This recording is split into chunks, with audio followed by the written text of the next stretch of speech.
தமிழகம் எங்கும் Max Gold cash for your gold. Max Gold நீங்க தங்க மட்டும் இல்லைங்க, பிளாட்டினம், டைமண்ட், சில்வர், ரூபினி எதை வேணாலும் விற்கலாம். உங்களுக்கான பணம் ரொக்கமா கையிலயோ இல்லைன்னா பேங்க் அக்கௌண்ட்லயோ உடனடியாக செலுத்திடுவாங்க. மார்க்கெட் மதிப்பை விட 100 ரூபாய் ஒரு கிராமுக்கு உங்களுக்கு கூடுதலாக கிடைக்கும். தமிழ்நாடு முழுக்க டோர் ஸ்டெப் சர்வீஸும் இவங்க ப்ரொவைட் பண்றாங்க. உங்களுக்கு கோல்ட விற்கணும்னு அதுக்கு ஒரே ஒரு பெஸ்ட் பிளேஸ் மேக்ஸ் கோல்டு தான். கால் 04445454545. வணக்கம். பிக் டாபிக் வித் கார்த்திக் மாய்குமார். தமிழ் சினிமா படங்கள்ல காட்டலாம் என்னங்க அரசியல், இப்ப நடந்துட்டு இருக்க பாருங்க நிஜ அரசியல் எல்லாத்தையும் தூக்கி சாப்பிட்டுருச்சுன்னு சொல்லலாம்.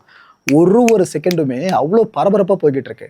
நாம சமீபத்தில் ஒரு வீடியோ போட்டிருந்தோம், ஞாபகம் இருக்கா? தாவேக்கா ஆட்சியை கவிழ்க்க சம்திங் எதுவும் நடந்துட்டு இருக்கோம் அப்படின்னு. இப்போ அந்த விஷயம் பூதாகாரமாக மாறி பெருசாக வெடிச்சுக்கிட்டு இருக்கு. எவ்வளோ பெரிய இஷ்யூவாக போயிட்டு இருக்கு தெரியுமா?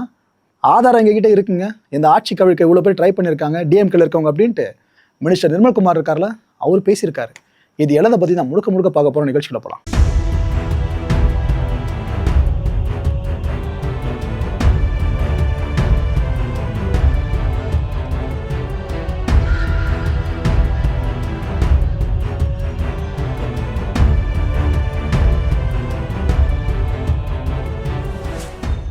நேத்தைக்கு அமைச்சர் நிர்மல்குமார் என்ன சொன்னாரு?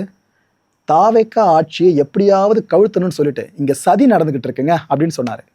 அதை நம்ம பார்த்துட்டு சரி ரைட்டு, இதுக்கு முன்னாடி எல்லாரும் அசியூம் பண்ணோம், அதே தான் மினிஸ்டரை அசியூம் பண்றாரு போல இருக்கு அப்படின்னு நினைச்சோம். ஆனால் சம்திங் ஏதோ ஒன்று நடந்துட்டு இருக்கிறது அவருக்கு தெரிஞ்சிருக்கு போல இருக்கு. அதனால இந்த ஸ்டேட்மெண்ட் அவ்வளோ போல்டா சொல்லியிருந்தாரா? ஆனால் அதில் எந்த பார்ட்டி யார் அட்டம் பண்றா அதெல்லாம் எதுவும் மென்ஷன் பண்ணல. ஜஸ்ட் இந்த ஸ்டேட்மெண்ட்டோடு முடிச்சிருந்தாரு. இவர் நேற்றுக்கு இதை பேசின நேரம் இன்னைக்கு என்னென்ன நடந்துகிட்டு இருக்கு தெரியுமா? தமிழ்நாடு அரசியல் களத்தில் இந்த ஊத்தங்கரை தாவேக்கா எம்எல்ஏ இருக்கார்ல, இளையராஜா, இவர் போலீஸ் கிட்ட ஒரு புகாரை பதிவு பண்ணியிருக்காரு. அதை என்ன சொல்கிறாப்புல, வேற கட்சிக்கு ஆதரவாக நான் செயல்படணும்னு சொல்லிட்டு என்கிட்ட ஃபோன் பண்ணி பேரம் பேசுகிறாங்க. சபாநாயகர் இருக்கார்ல பிரபாகர் அவர்கள், ஆக்சுவலாக அவரை மையப்படுத்தி எவ்வளோ விஷயம் போயிட்டுருக்கு. சபாநாயகருக்கு எதிராக தீர்மானம் கொண்டு வரப்படும் திமுக சைட்லேருந்து. அந்த தீர்மானத்துக்கு ஆதரவு தெரிவிக்கணும் நீங்கள் அப்படின்னு என்கிட்ட சொல்கிறாங்க. திருநாங்கிற திருநாவுக்கரசு இவர் தான் எனக்கு ஃபோன் பண்ணி இது போல் சொல்கிறாருங்க. நான் கட் பண்ணி விட்டுட்டே இருந்தாலும் தொடர்ந்து லைனுக்கு வராங்க. கோடிக்கணக்கில் என்கிட்ட பேரம் பேசுனாங்கன்னு ஒரு எம்எல்ஏ போலீஸ்கிட்ட புகாரை பதிவு பண்ணிட்டாப்புல. இதுக்கப்புறம் அந்த திருநாவுக்கரசுன்னு சொன்னல யூடியூபரும் கூட இவரை ஐபிடிஎஸ் திருநாவுக்கரசுன்னு சொல்லுவாங்க. இவரை போலீஸார் அரெஸ்டே பண்ணிட்டாங்க. பிரைமா ஃபேஸ் இல்லாமல் அரெஸ்ட் பண்ண வாய்ப்பு இல்லைல்ல. ஸோ இங்கே அரெஸ்ட் நடந்திருக்குன்னா பிரைமா ஃபேஸ் இந்த கேஸில் இருக்குன்னு அர்த்தம். இவரை பிடிச்சி விசாரிச்சு பார்த்ததுல 2 பேர்கள் வெளியே வந்திருக்கிறதா தகவல் வந்திருக்கு. இந்த 2 பேரும் யார் தெரியுமா? கரூரை சேர்ந்தவங்க. இவங்க சொல்லி தான் நான் அவருக்கு ஃபோன் பண்ணேன்னு சொல்லிட்டு திருநாவுக்கரசு வாக்குமூலம் கொடுத்ததா அடுத்த கட்ட தகவலும் வெளியே வருது. இதுக்கப்புறம் சென்னை போலீஸார் கரூருக்கு கிளம்புறாங்க. பாருங்க, தமிழக அரசியல் களத்தையும் கரூரையும் பிரிக்கவே முடியல. சக்தி மெஸ் அப்படின்ற ஒரு ஹோட்டல் கரூரில் இருக்கிறது. இந்த ஹோட்டலை நடத்திட்டு வந்த நரேஷ், கார்த்தி அப்படின்ற 2 பேரை போலீஸார் அரெஸ்ட் பண்ணுறாங்க. மொதல் அரெஸ்ட்டு திருநாவுக்கரசா, அடுத்த 2 அரெஸ்ட் பார்த்தீங்கன்னா நரேஷ் அண்ட் கார்த்தி. இந்த 2 பேரும் முன்னாள் அமைச்சர் செந்தில் பாலாஜி இருக்கார்ல, இப்போதைய எம்எல்ஏ, அவருக்கு நெருக்கமானவங்க வேற. அடுத்த கட்ட தகவல் டிவிகே சோர்ஸ் இது சொல்கிறாங்க ஃபுல்லாக. அவரோட கரூர் கம்பெனி இருக்குல்ல, இதையும் சேர்ந்தவங்க தான் அந்த 2 பேரும். இந்த கார்த்தி பார்த்தீங்கன்னா கரூரை பேஸ் பண்ண திமுக விளையாட்டு அணி இருக்குல்ல, அதோட மாவட்ட துணை செயலாளர்கள் சொல்கிறாங்க. ஸோ கட்சியில் போஸ்டிங்கில் இருக்கவர்னு அடுத்த கட்ட தகவல் வெளியே வருது. இந்த கார்த்தி அண்ட் நரேஷ் இந்த 2 பேரோட வீடுகளையும் போலீஸார் சோதனை மேற்கொள்கிறாங்க. அந்த ரெய்டு முடிவில் ரொக்கப்பணம் பறிமுதல் செய்யப்பட்டதாகவும் அடுத்த கட்ட தகவல் போலீஸ் வட்டாரத்துலேருந்து வெளியே வருது. இதுக்கப்புறம் தியாகராஜன், கிருஷ்ணன் அடுத்த 2 பேர் அரெஸ்ட் பண்ணுறாங்க. முதல் 1, அப்புறம் 2, அதுக்கப்புறம் 2, ஒட்டு மொத்தமாக 5 கைதிகள் தொடர்ந்து நடக்குதா. இது கூட என்ன தெரியுமா தகவல் வந்துச்சு? ஏங்க இவங்க இளையராஜாவை மட்டும் டார்கெட் பண்ணலங்க, ஒரு 3 தாவேக்கா எம்எல்ஏஸ் 3 பேரை டார்கெட் பண்ணி ஒவ்வொருத்தருக்கும் தலா 15 கோடி வரைக்கும் அவங்க கொடுக்கலாம் அப்படின்னு முடிவு பண்ணதா கூடுதல் தகவல் வெளியே வருது. ஒன்றா அடிக்கி இந்த கேஸ் இன்னும் பெருசாக மாறி விஸ்வரூபம் எடுத்து போக ஆரம்பிச்சிடுச்சு. போலீஸ் தரப்பு என்ன தெரியுமா சொன்னாங்க?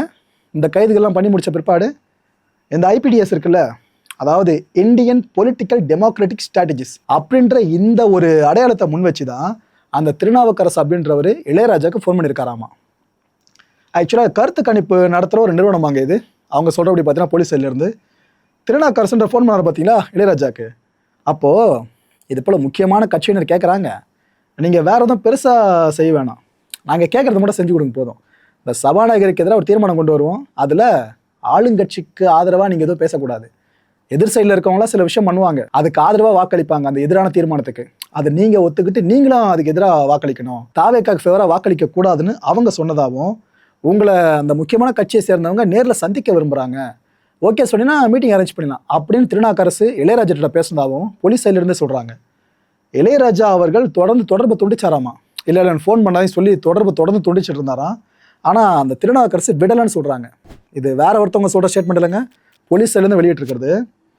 அப்போ தான் சபாநகர் தீர்மானம் இருக்குல்ல, அதை பற்றி ஃபுல்லாக விவரிச்சிருக்காங்க. அதிகபட்சம் 35 கோடி ரூபாய் வரைக்கும் தரத்துக்கு ரெடியாக இருக்கிறதாவும் அந்த சைடில் சொன்னதாக சொல்கிறாங்க. எம்எல்ஏ அந்த புகார் கொடுத்தாருன்னு சொன்ன பார்த்தீங்களா, அதோட எக்ஸ்டெண்டட் வெர்ஷன் மாதிரி தான் போலீஸார் இவ்வளோ விஷயங்களை இப்போ வெளியிட்டிருக்காங்க. இனிமேல் ஃபோன் பண்ணாதீங்க, ஃபோன் பண்ணால் அவ்வளோதாங்கன்னு சொல்லிட்டு இளையராஜா அந்த ஃபோனை திரும்ப கட் பண்ணிட்டு இருக்காராம். இதுக்கப்புறம் திரும்ப லைனுக்கு வந்த திருநா மிரட்டினதா ஒரு குற்றச்சாட்டு எழுந்திருக்குங்க. அதாவது இப்போ நம்ம பேசுகிற அந்த கான்வர்சேஷன் இருக்குல்ல, இதை வெளியே சொன்னீங்க அப்படின்னா பின்விளைவுகள் ரொம்ப ரொம்ப மோசமாக இருக்கும்னு அவர் சொல்லியிருக்காராமா, த்ரெட் பண்ணியிருக்காராமா இளையராஜா அவர்கள்கிட்ட. அண்டு செந்தில் பாலாஜி அண்ட் அவங்களோட சகோதரர் இருக்கார்ல அசோக், இவங்க சொன்னதன் பேரில் தான் திருநாவுக்கரசு இந்த ஃபோன் காலை இனிஷியேட் பண்ணியிருக்காருன்னு அடுத்த கட்ட பெருங்குற்றச்சாட்டு வேற. அரசியல்வாதிகள் குற்றச்சாட்டு சுமத்துறதை போயிட்டு போலீஸ் டிபார்ட்மெண்ட்டில் இருக்கவங்களே அடுத்தடுத்து ஆதாரப்பூர்வமாக சொல்கிற மாதிரி விஷயம் பெருசாக மாறி போய்கிட்டு இருக்கு. இவ்வளோ விஷயங்கள் வெளியே வந்துருச்சா? அமைச்சர் நிர்மல்குமார் சும்மா இருப்பாரா? நேற்று தான் பேசினார், இன்றைக்கி இவ்வளோ டெவலப்மெண்ட் நடந்துச்சு அந்த விஷயத்தில். அவர் ஒரு பெரிய ப்ரெஸ் மீட்டில் நிறைய விஷயம் அடிக்கிட்டாருங்க. என்னென்ன சொன்னாப்புல, தாவேக்கா எம்எல்ஏஸ் கிட்ட 50 கோடி ரூபாய் வரைக்கும் பேரம் பேசுறது நடந்திருக்கிறதா சொல்கிறார். 50 கோடியாங்க ஒரு எம்எல்ஏவை தூக்கிறதுக்கு 50 கோடி. ஒவ்வொருத்தனும் 500 ரூபாய் 1000 ரூபாய் சம்பாதிக்கலாம் செத்துக்கிட்டு இருக்கோம். பார்த்தீங்களா யார் விட்டு போனோம்? ஸ்டாலின் அண்ட் உதயநிதி ஸ்டாலின் அவர்கள். இந்த 2 பேரோட உத்தரவின் பேரில் தான் செந்தில் பாலாஜி இவ்வளோ விஷயங்கள் நடத்திக்கிட்டு இருக்கிறதா நிர்மல்குமார் இங்கே சொல்கிறாரு. ஆட்சியை கவிழ்க்கிறதுக்கு 40 நாட்களாக அவங்க முயற்சி பண்ணிக்கிட்டு இருக்காங்க. திமுகவோடு இபிஎஸும் கூட்டு சேர்ந்துக்கிட்டு குறுக்கு வழியில் முயற்சி பண்ணி இந்த ஆட்சியை எப்படியாவது கவிழ்த்தணும்னு ட்ரை பண்ணிக்கிட்டு இருக்காங்க. இதனால தான் ஸ்டாலின் அவர்கள் இந்த ஆட்சி நிற்காது கவிழ்ந்துரும் அப்படின்னு போகிற இடங்கள்லாம் பேசிக்கிட்டு இருக்கிறதாவும் இவர் இங்கே சொல்லியிருக்காரு. ஆக்சுவலாக இதை நீங்கள் கனெக்ட் பண்ணி பாருங்கள். சமீப காலமாக ஸ்டாலின் அவர்கள் போகிற ஈவெண்ட்டில் 3 மாதத்தில் ஆட்சி கவிழ்ந்துரும் 6 மாதத்தில் கவிழ்ந்துரும் சொல்லும் போது நிறைய பேர் கிளாப் அடிச்சாங்க. நிர்மல்குமார் அவர்கள் அதை கனெக்ட் பண்ணி இங்கே சொல்கிறாரு. அவர் இவ்வளோ விஷயம் நடக்கிறதுனால தான் இங்கே போராடி பேசியிருக்காரு. 5 வருஷம் மக்களுக்கு செஞ்ச கெடுதல்கள் இருக்குல்ல, இதுக்கெல்லாம் மன்னிப்பு கேட்டுட்டு திரு ஸ்டாலின் அவர்கள் தயவு செஞ்சு அரசியலில் இருந்து ஒதுங்கிடுங்கன்னு சொல்கிறாரு. எந்த அளவுக்கு வார்த்தைகளை பயன்படுத்திருக்காரு தெரியுதா அமைச்சர் நிர்மல் அவர்கள்? ஒரு சிஎம் இதுக்கு முன்னாடி தோற்றுருக்காரா, ஒரு சிட்டிங் சிஎம்மு? ஸோ நீங்கள் தோத்தீங்களே, இதுலேருந்தே புரிஞ்சுக்குங்க, உங்களுக்கு மக்கள் கொடுத்த பாடம் தான் இது, இனியாச்சும் திருந்துங்க அப்படிலாம் பேசியிருக்காரு. மக்களை யார் இந்தளவுக்கு அட்வைஸ் பண்ணுற மாதிரி வந்துச்சு பார்த்தீங்களா? பவரில் இருக்காங்க நிர்மல்குமார் அவர்கள். இன்னொரு பக்கம் ஆதங்க வேற, எங்கள் கட்சியில் எம்எல்ஏஸ் நீங்கள் இழுக்க பார்க்குறீங்களா அப்படின்ட்டு. இழுக்கிறாலும் தெரியல, பட் அவர் சொல்கிற குற்றச்சாட்டு இவங்க தான் பண்ணுறாங்கன்னு.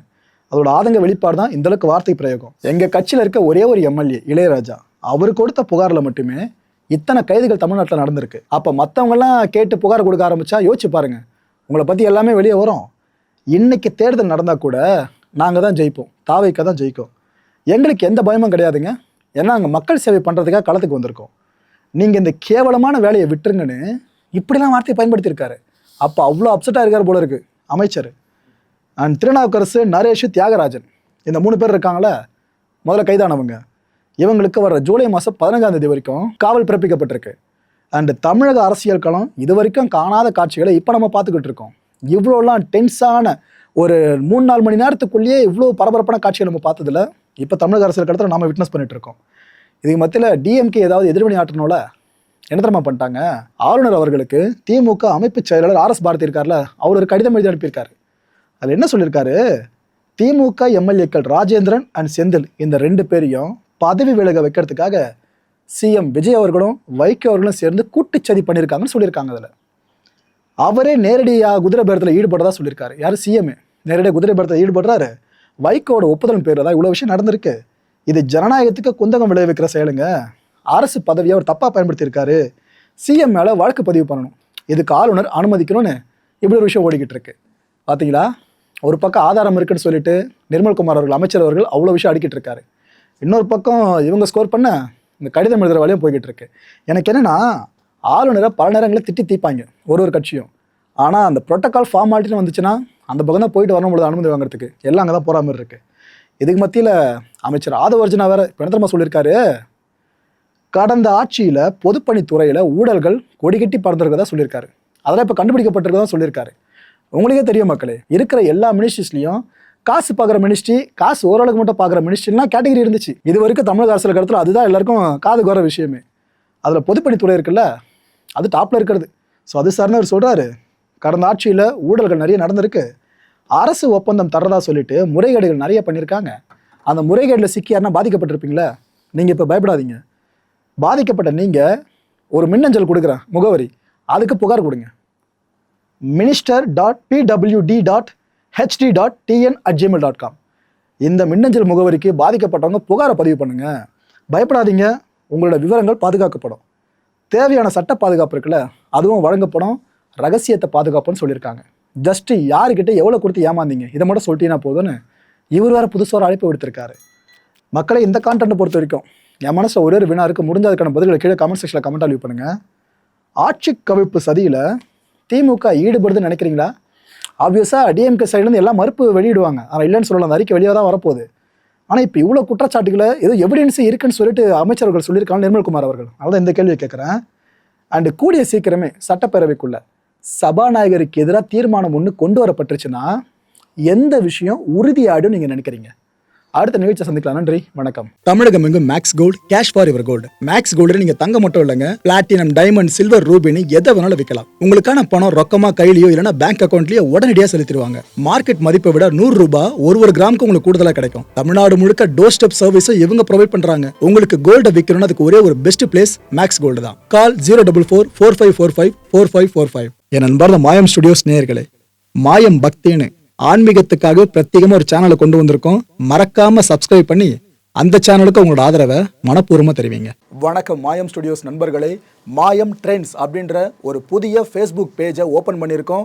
நீங்கள் யூடியூப்பில் பார்த்துட்டு இருக்கீங்களா நம்மளோட கான்டென்ட்ஸ்லாம், இதெல்லாம் விட ஒரு படி மேலே ரொம்ப கிறிஸ்பாகவும் ரொம்ப சூப்பராகவும் நிறைய கான்டென்ட்ஸ் உங்களுக்கு இந்த பேஜில் காத்துட்டு இருக்குங்க. ஸோ உடனடியாக ஃபேஸ்புக் பிளாட்ஃபார்ம் போங்க, மாயம் ட்ரெண்ட்ஸ்னு டைப் பண்ணி சர்ச் பண்ணி நம்ம பேஜை ஃபாலோ பண்ணுங்கள். அப்படியே நம்ம சேனலையும் நீங்கள் சப்ஸ்கிரைப் பண்ணிட்டீங்க அப்படின்னா இன்னும் நிறைய புது புது கான்டென்ட்ஸை உங்களுக்காக ப்ரொடியூஸ் பண்ணி கொடுத்துக்கிட்டே இருப்பாங்க. நீங்கள் பண்ணுற ஒவ்வொரு சப்ஸ்கிரிப்ஷனும் எங்களுக்கு பெரிய மோட்டிவேஷனாக அமையும்.